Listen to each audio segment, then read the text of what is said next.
Okay, good morning, everyone.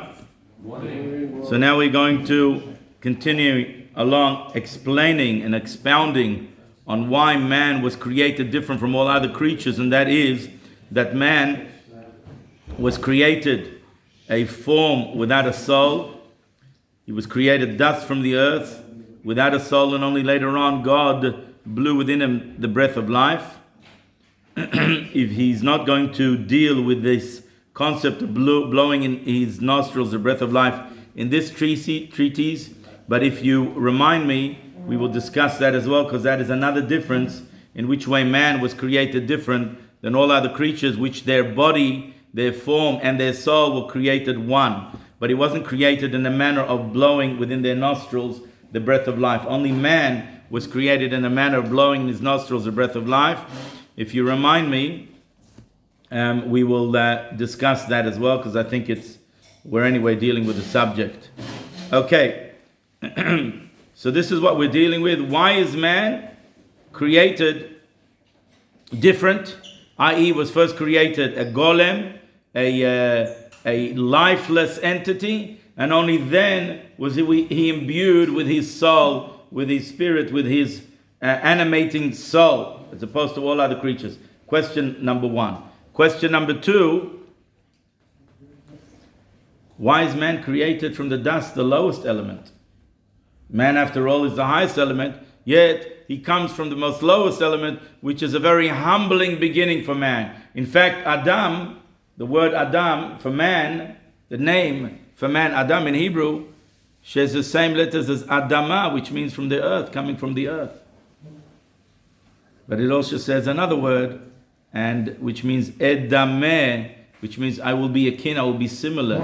And we know that we are created in the image of God. On the other hand, on the one hand, we're created from the dust, but on the other hand, we're created in the image of God. So Adama, but yet the word Adam is also edameh, which means I will be akin and similar to God because I'm created in the image of God. So we have that double connection. How is it that man comes from the lowest level, from the earth, yet he's akin to God, so to speak? He is created in the image of God. So then we identified that there are 4 letters of God's name corresponding to the 4 elements, or the 4 types of life in the world. Yud corresponding to the Min HaMedaber, man, intellectual man, speaking man. Hey of God's name corresponds to the animals, the animal kingdom. Vav corresponds to the vegetable kingdom. And the last letter, Hey of God's name, corresponds to the earth. Okay? And here we have, man has a relationship to the last letter of God's name, Hey, which is the lowest, yet he is the highest of all creatures. So this we need to understand. Now let's see. Im heyoto muvhar benivraim, even though man is from the choicest of all creatures, because he brings them all together. He can also destroy, unfortunately, but he can bring them all together and give them purpose and meaning. How do we see it straight away in the Bible? When man gave them names. Man gave all of the creatures names. In order to give them a name in Hebrew, you had to know what their spiritual quality is, because it says in Sefer Yetzirah that all the letters, Sefer Yetzirah is one of the earliest recorded and written Kabbalistic works, attributed either, some say, to Adam Rishon, man, some say Abraham Avinu, some say Rabbi Akiva, and some say Rabbi Akiva simply just wrote it or revealed it. And in Sefer Yetzirah it explains to us that the energy behind every created manner is the letters themselves, because the letters themselves are a divine teaching or a divine will that is infused within those letters. As we learned last week, the 32 channels of wisdom, Lamed Bet Nitivot HaChochmah, is the expression of the 10 emanations as they are expressed in the 22 letters. Thus you have 32. And remember, we discussed many a time the concept of channels, spiritual channels. So these letters, they don't just identify, it wasn't just a random, in Hebrew, they just don't have just random names. Ooh, table, ooh, chair. They are the very identity. They are the letters of which each letter has a particular type of energy coming together is the energy that forms that particular type of created being. Science also has a different. What is this? What is water? H2O, for example. What is it? H2O, hydrogen and oxygen, and etc. Right? It's got components. Those components are what they are. We call it water. In Hebrew, the very component. The name is the very component. Okay. So how did we get to this? So man called all of the creatures by names, which means to say that he knew what their spiritual quality was, what their components were, in order to be able to know how to call them. So man is able to bring the whole world to completion and fruition. Yet he's created from dust of the earth, the lowest element. Let's see.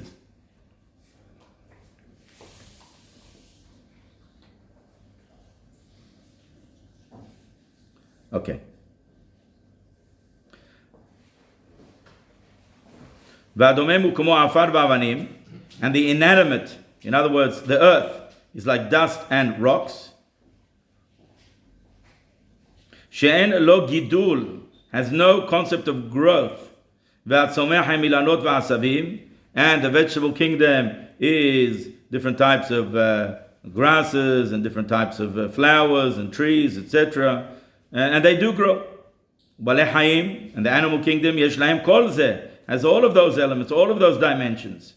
B'nosaf al zeh, nefesh ahaya ruhanit. It also has an animated soul that animates it, moves it, and gives it the ability to feel it.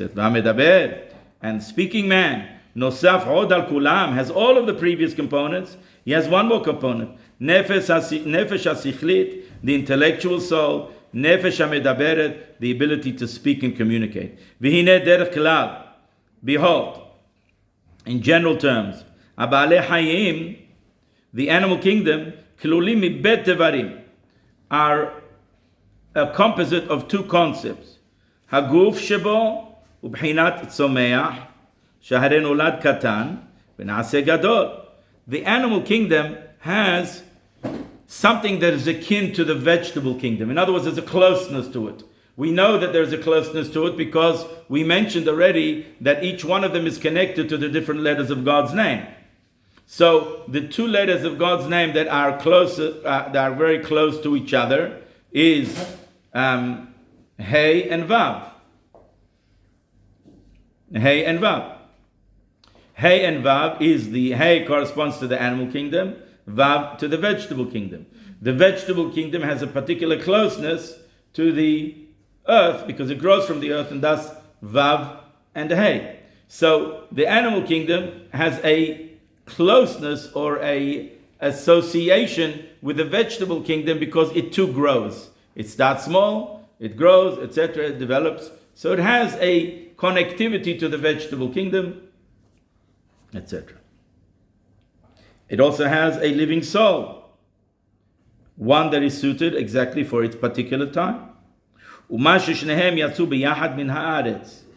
the fact that they came out both together from the earth. The vegetables came out from the earth, and the animal also was born. The way God created it initially was they also came, they sprouted forth from the earth. So again, there's a connection, there's a closer connection between the animal and the vegetable, as opposed to man and the animal, even though the letters are, obviously there are certain similarities from man to animal, but not as much as the animal to vegetable, because man did not sprout from the earth as did the vegetable and the animal. And of course, the earth didn't sprout from the earth. So we see that those two have a more closeness to all of the other four. How were they created? Both of them were created body and soul, or body and life, together with the utterance of God that infused it with life. Does anybody know how to turn on the aircon? Which means, משום שבחינת צומח וחי מהיותם בית מדרגות זו למעלה מזו, אבל הם סמוכים זה לזה. Even though that one is higher than the other one, the animal is higher than the vegetable kingdom. Nonetheless, they have a connectivity and they are close one to the other. Velachen, and therefore, yecholim lithaber yahad, they are able to connect and intermingle one with the other. Dahainu, sheyeh tavutam bevat ahat, in a manner by which they were created similar, they were both created body and soul together, body and spirit together.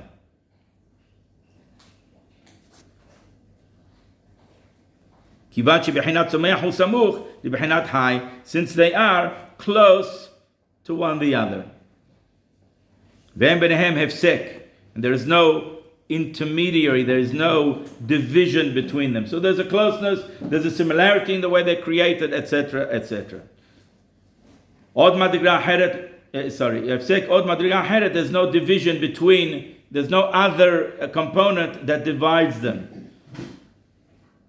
Which isn't the case with man. Even though there's similarities to man, to the animal kingdom, or even you could even say to the vegetable kingdom, the fact that man today, that when he was born, grew small and big, right? Start small and big. That is a similarity to the vegetable kingdom. Yet, it's not similar to the vegetable or the animal kingdom that wasn't born together, body and spirit, as the animal kingdom was. That is that which divides them. Which isn't so the speaking man. Rahok bedilug ha'erech mi'atzomeach. There is a division, he's very far from the vegetable kingdom. Velachen lo haya yochol latzet im haguf ka'ahat. This is one of the reasons why his body could not come together with the spirit like the other, and we will elaborate on that soon. Because there is a dissimilarity. He's different. He's a different entity. And that's because he's a different entity, he wasn't created the same. Which isn't so the animal, the vegetable. There is a similarity, and thus they were created the same. Now, Omnam, however, Mashigufo haya domem davka. Why then was man specifically created domem, meaning to say from the inanimate, from the earth?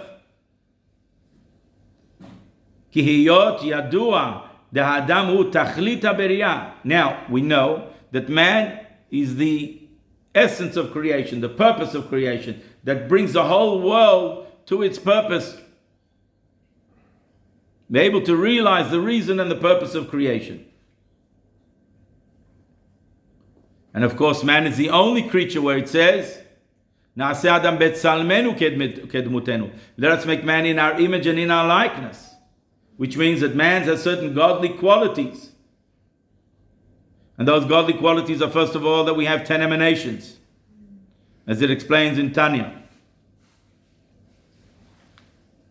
And that, as well, we have the capacity to speak as God spoke. God said, let there be this and let there be that.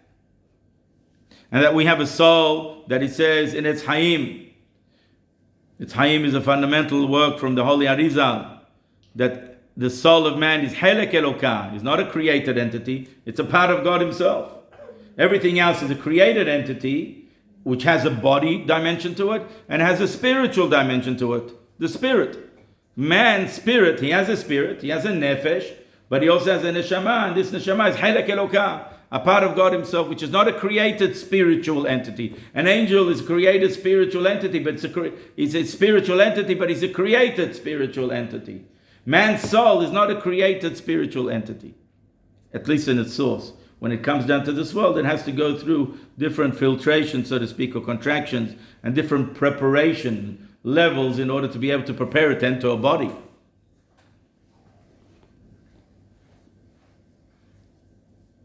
And so what is this reason then? Since man is created, the essence of creation, the whole purpose of creation, and has godlike, so to speak, qualities, how was he then created dust from the earth? Now, behind which means, להיות ומעלה הניצוצות שנפלו בדומם צומח high. Man has the capacity and is charged with the responsibility and obligation to elevate the whole world. Elevate the sparks of everything. על ידי שנטפלים לצרכיו, לחם לאכול ובגד ללבוש. Isn't it interesting that man, even though he's the highest of all of the four, he needs them. He needs clothing, whatever you make clothing from, for whatever element of the earth you make clothing from, be it wool or linen or cotton, or be it plastic, silk, or silk, be whatever it is, and you need food, be it vegetable or animal. Man needs food. Why did God make it in a way that we have to eat? Why do you have to eat? Why do you need garments?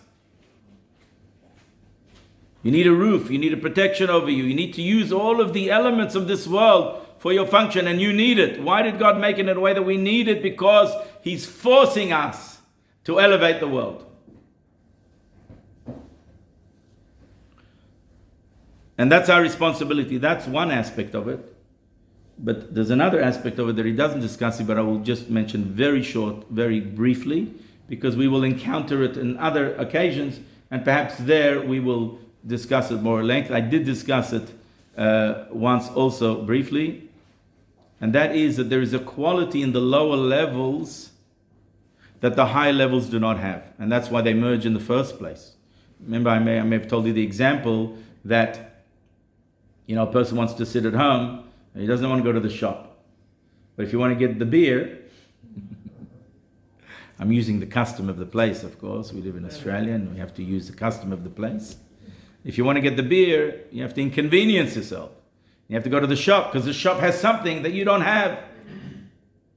All of these qualities that come from the earth have a quality, have a spark that the soul of man desires to attach to itself. And it enables it also not only to uplift the world on the one hand, which is our obligation, but it helps it to uplift within itself as well. This is a little bit of what discussed in our shiur in Seudah Shlishit of Vayigash Elav Yehuda. Yehuda approached Yosef because Yosef was akin to the heavens and Yehuda was akin to the earth.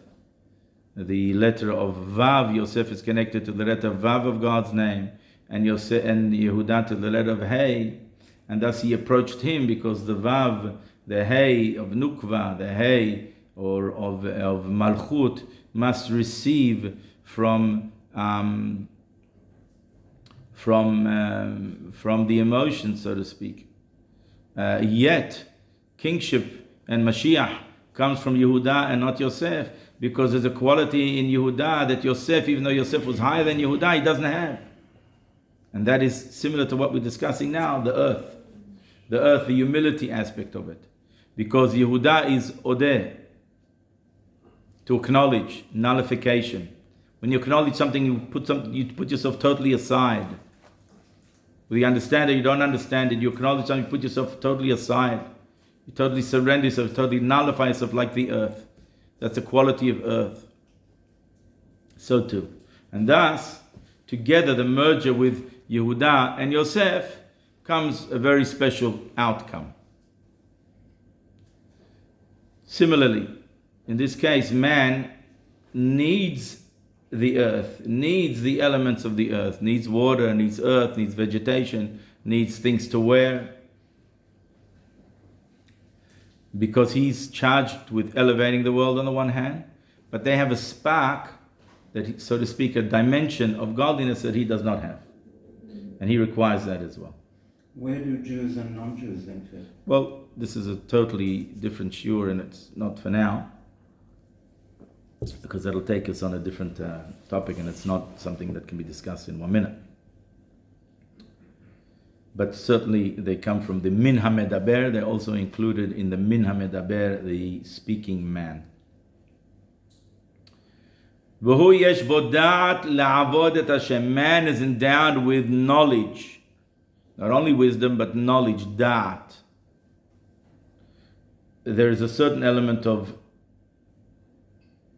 intellect that animals are also endowed with, but they don't have the faculty of da'at. The faculty of da'at, and translated in English as knowledge, is the ability to connect, Kabbalistically speaking, or just even physically speaking, to connect our intellect with our emotions. Or Kabbalistically speaking, connect Chokhmah and Binah, or Abba and Ima, with Zer Anpin, with the emotions. Or connect higher worlds with lower worlds. That's what Da'at means. Da'at means to connect. Lada'at, to know, means it's become one with you. One with you, wholesome with all of your being, all of your entity. And it's interesting to note that in regards to, and I mentioned this last time, that intimacy in the Torah, Adam yada et Hava, a man knew Hava. Knew Hava means to say he totally became one with her. That is a euphemism in the Torah for intimacy. I find it extremely insightful that is the euphemism for intimacy, because it teaches us many things, because ultimately man and his wife are to become one in order for there to be then Zer Anpin, Abba and Ima, Chokhmah and Binah, male and female, to become one, for there to be then children. That's A. B, the level of intimacy in Judaism is not just a male and a female coming together. It's that the whole focus is one. That there is no other focus. No one thinks about anybody or anything else but the other party. Which means that there's an absolute union here. It's not just bodily parts coming together. It's the whole entity, the whole being becoming one. And that is the healthy approach to intimacy that Judaism has. That then allows for a healthy child to be born. A healthy meaning, healthy physically and spiritually. So it's very telling, and that in itself is a little bit, much can be discussed about that, but it's just as a side thing. So man is endowed with that ability of da'at, that connectivity faculty, that he's able to connect with others, and he's able to connect with the spiritual worlds, and he's able to connect with the lowest level, with the earth. In fact, it comes from the earth. Because man has the ability to connect. And also, what's the purpose of this connecting? Not that he descends to the level of the lower levels, but rather that he uplifts everything. When you need to lift something, what do you do when you lift something? Lever. You use a lever. What does a lever do? A lever, or a lifting thing, what does it do? It has a part of it holds whatever it is that you want to lift underneath, and then the lever is connected to that lowest part, and then you either pull it or you push it, and it lifts everything that you want to lift. How do you lift it? From the very bottom. Correct? You need to hold the lowest part. כמו בהגבהת כותלי בית שצריכים להתחיל להגביה הקורה התחתונה דווקא. You want to lift, a wall of a house. You have to lift the bottom wall. If you start from the middle, you're not going to lift the whole wall. When you start from the bottom, you lift everything. You lift the bottom, you lift the middle, and you lift the top. Whereas if you start from the top of the middle, you don't lift everything. When you start from the bottom, you lift everything up. Man starts from the bottom because he's got to lift everything up, everything above it. And we know that the vegetable and the animal are all connected and come and live from the earth. And thus man being created from the earth, in fact, lifts everything up.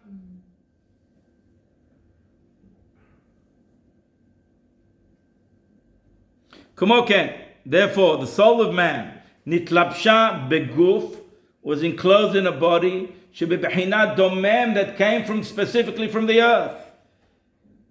Not a separate entity, not even from the animal. He didn't somehow was an outgrowth of an animal that was endowed with a particular soul to man, and thus he was greater than the animal, part animal, but Part godly? No. From the very earth, the lowest level. Because he has the power to interact with the lowest and lift it up. Of course, there always lies the danger. Because we interact with the lowest, we can descend low as well. And that's the danger which we have to be careful with. Overindulgence, these type of things. We have to be careful.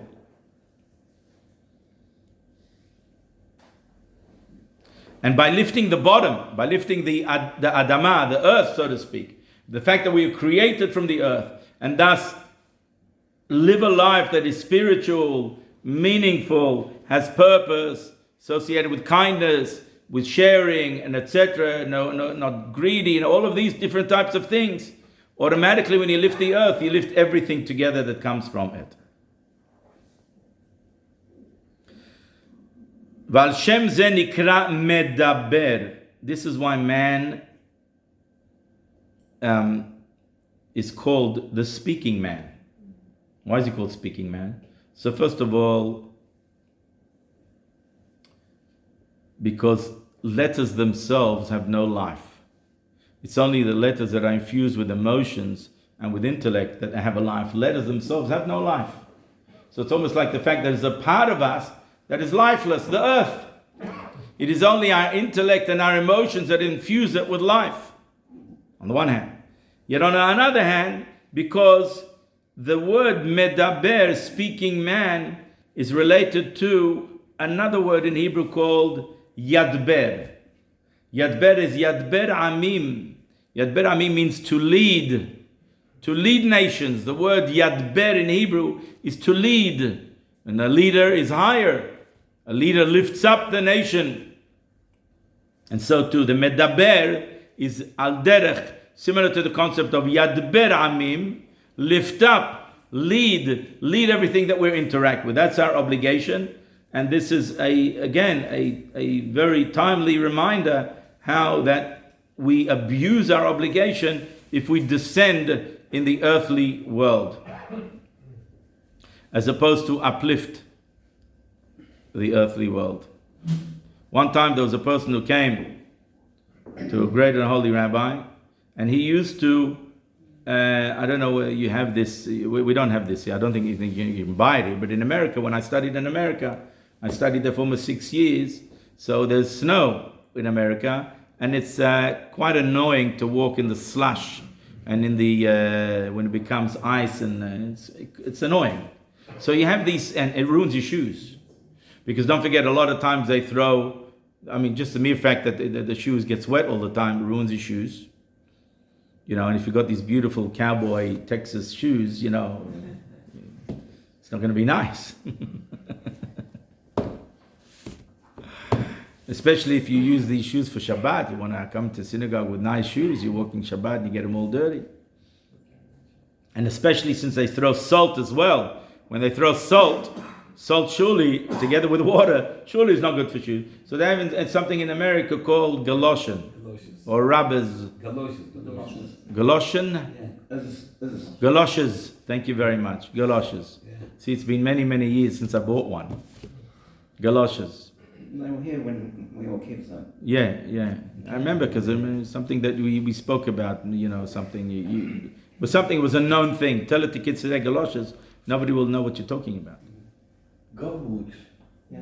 Who? Galoshes. No. What it is a very thin. It's a layer of plastic or rubber that you just simply put over your shoe. You understand? And take it off. It's a layer. All you do is put it on like a glove, but gloves for shoes.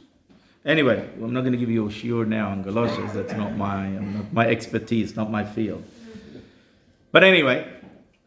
So the particular person had a business in galoshes, and he was quite concerned, and he had a lot of anxiety and issues, and he came to ask of his Rebbe, of his master, advice.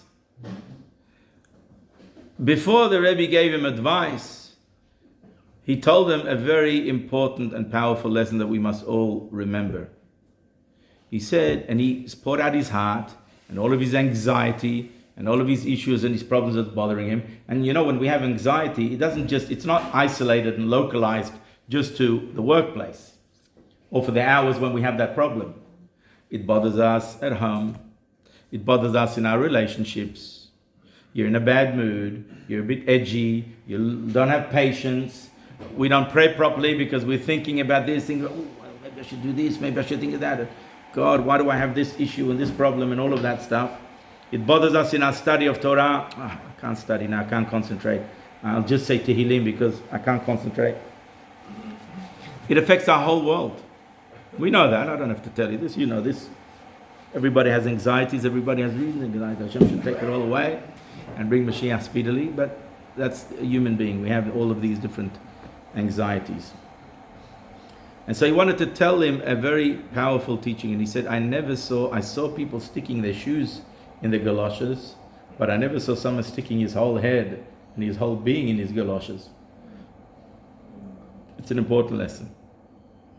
We live in this world. God wants us to live in this world. God wants us to work and do all of these physical functions for the reasons that we mentioned, that we have to uplift it all. But we have to uplift it, not to descend, not stick our head in the galoshes.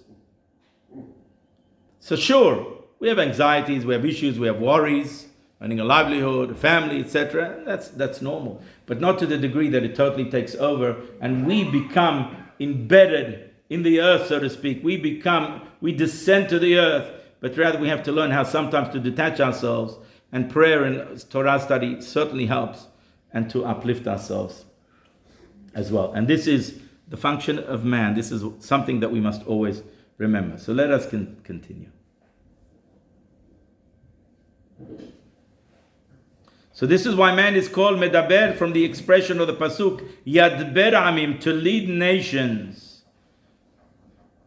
Because he uplifts the whole world. V'hine, nishmat ha'adam davka. It is specifically man's soul. Yane yoto b'chinat medaber ha'gavoa shebekulam. Since, particularly because he is the highest of all. He is the letter Yud of God's name, which is higher than the letter Hey and the Vav and the Hey, which is certainly higher than the animal, certainly higher than the vegetable, and certainly higher than the inanimate, than the earth. Because he is high, because he's this lever that is up top, is able to pull everything from the bottom up. Man is endowed with this power and ability to do so because of his spiritual source that is very, very high and lofty. And that is why man is specifically associated with the lowest level, not even with the vegetable, which is a rung higher or two rungs lower than it. כי צומח רחוק מבחינת מדבר, רק בבחינת החי הוא סמוך כנ"ל. כי מבחינת ו' ובחינת ה' אלעד השם הוויה. הסמוכה לו', מבחינת מדבר הוא י' וקוצו של י'. So really, we know that we mentioned before that the animal has a similarity to the vegetable in as much that they were created similar and that they both grow. And thus, they have a closeness as well in their spiritual source, in the letters of God's name, which is the first Hey and the Vav. But man is very distant from them. Man is very distant from the vegetable. Vegetable was created before the animal, and therefore the animal simply replicated the vegetable because there's a closeness to the vegetable. Man is too far away and beyond and high than the vegetable to be anything similar to it.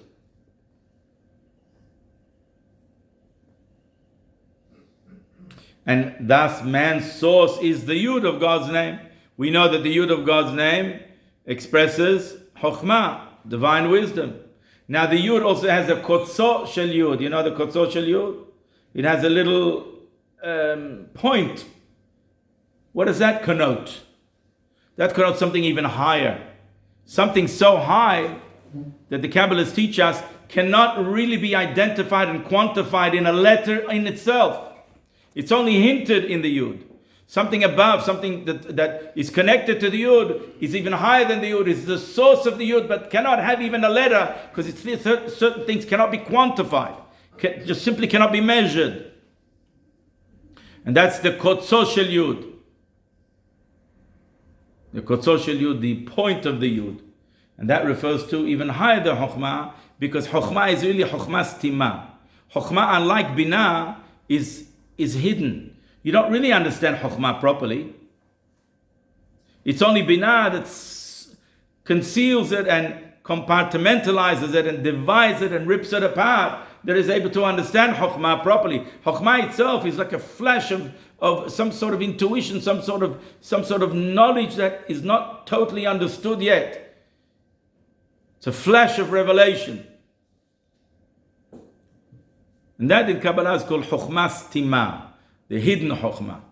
And that's why Chokhmah, more so than Binah and the emotions and Malchut, is connected to this Kotz of Yud, which is Keter, this point of the Yud, which is crown. And the crown is the highest. And the crown connotes not the divine wisdom, but something higher than wisdom. Yud is divine wisdom, right? In the name of God, in the letters of God's name.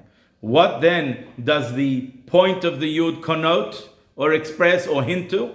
Keter, the crown of God, which is the will. The crown sits on top of the head because it shows something above and beyond even the head. What is that? The will. Divine will. Which is much more associated, much more related to the inner dynamics of the soul than Chokhmah. Because Chokhmah is really the first entry of spirituality to whatever level or whatever world we're talking about. In all worlds. Keter is beyond that. Keter is something that's called or makif, or that encompasses, because it's so beyond, it cannot be quantified, cannot be enclosed in anything. So it's Ratzon, the will, which is even higher than Chokhmah, because we know when you have a will, it will even suspend your wisdom and will force wisdom to do its will.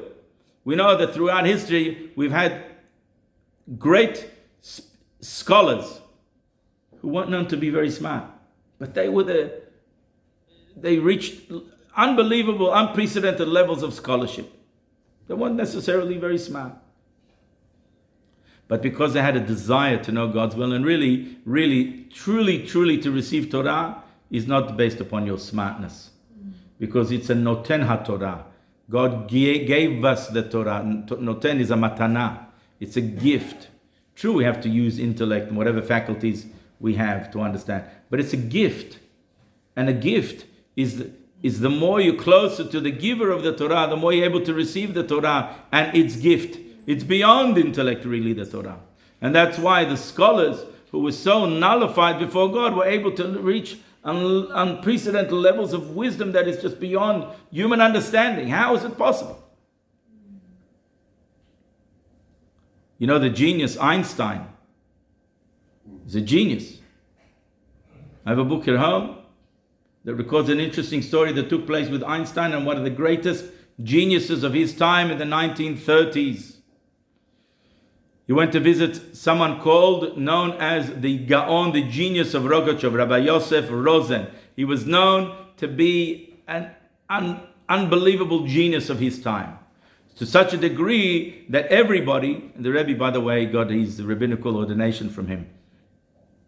And he was known to be on such level of scholarship that could be even compared to the level of the Rishonim, of the earliest geniuses like the Rambam, the Rif, the Ran, etc., the Rosh.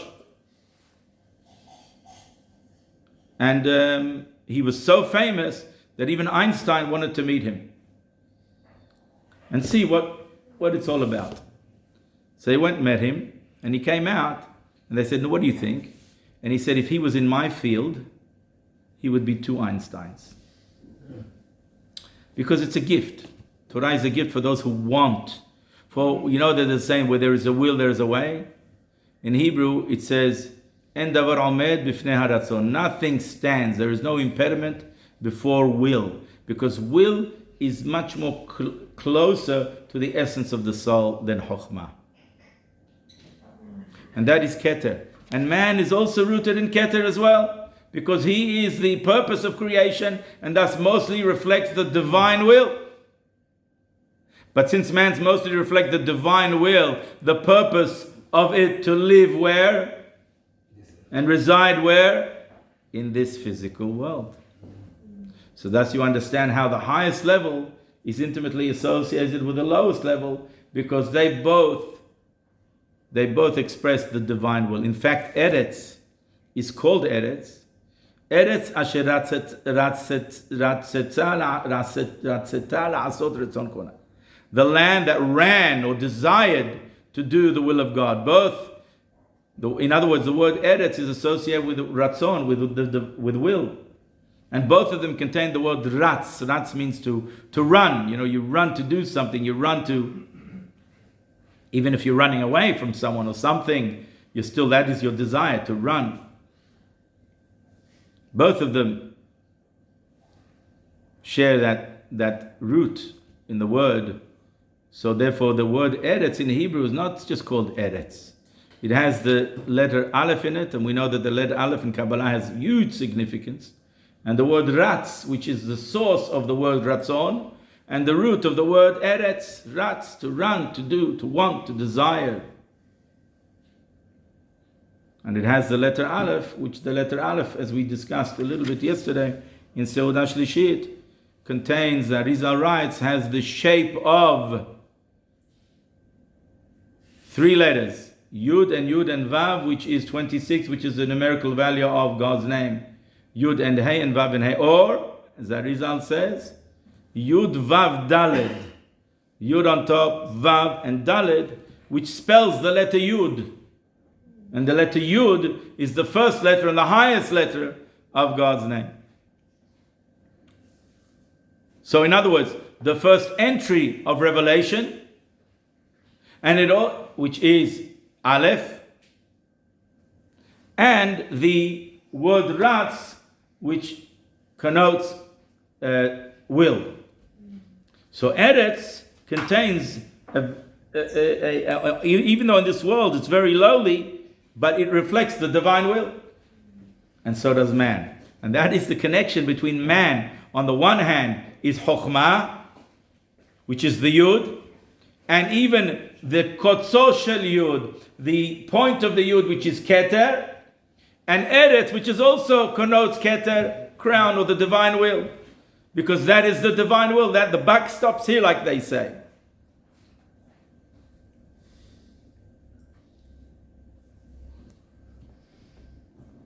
Okay, we'll stop here.